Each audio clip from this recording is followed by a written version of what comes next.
निशाना चलने के लिए तैयार है। फिर टूट गिरेंगी जंजीरें और जिंदानों की खैर नहीं। ये दरिया झूम के उठे हैं, तिनकों से न टाले जाएंगे। और जोश में है तबीयत कतील आजकल, सामने जो भी आया वो बह जाएगा। ये नदी जमाने से मशहूर है अपनी मूद और तुगियानियों के लिए। और इंशाअल्लाह कई मर्तबा मेरे जहन में आता है ये बात कि हुक्मरां हो गए कमीने लोग, हाक में मिल गए नगीने लोग। वो शहीद कायद आज दुनिया से चला गया, सिर्फ 3 बरस एक जमात की क़ियादत करके गया। आज 36-37 बरस गुजर गए हैं। जब भी उसका नाम आता है, अल्लाह की कसम मैं देखता हूं बुजुर्गों की आंखों में भी पानी आ जाता है, जवानों की आंखों में भी पानी आ जाता है। वो आपकी कौम का मोहसिन था, आपको जगाना चाहता था।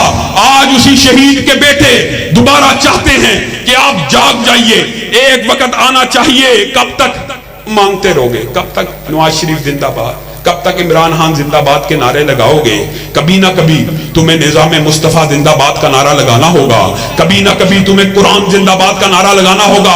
अपनी कुव्वत बाजू को अगर मजबूत कर लो, अल्लाह की कसम अगर बिखरे हुए जर्रात हो तो मिल जाओ कि सहरा नजर आए, बिखरे हुए कतरात हो तो मिल जाओ कि दरिया नजर आए। ये जगीरदार, ये सरमायादार, ये वडेरे, ये लुटेरे एक यूनियन कौंसिल से इब्तिदा करके देख लो, तुम्हारे पांव के पास आकर तुम्हारे जूतों को हाथ लगाकर तुम्हारे काम न करें। अपनी कुव्वत और ताकत को जमा तो करो। इतने बैठे हो, अगर एक यूनियन कौंसिल को भी जीतने का इरादा कर लो, गिरदो नवाज से 3350 वोट एक यूनियन कौंसिल में ले आओ, तुम्हारा कोई काम ऐसा नहीं जो ना करे। और हुकूक हमेशा मांगने से नहीं, कई मर्तबा छीनने से मिलते हैं। और यही आपको और मुझे शहीद कायद ने एक हुर्रियत फिक्र, एक बेदारी का तहर्रुक, एक बेदारी की तहरीक दे के भेजा था।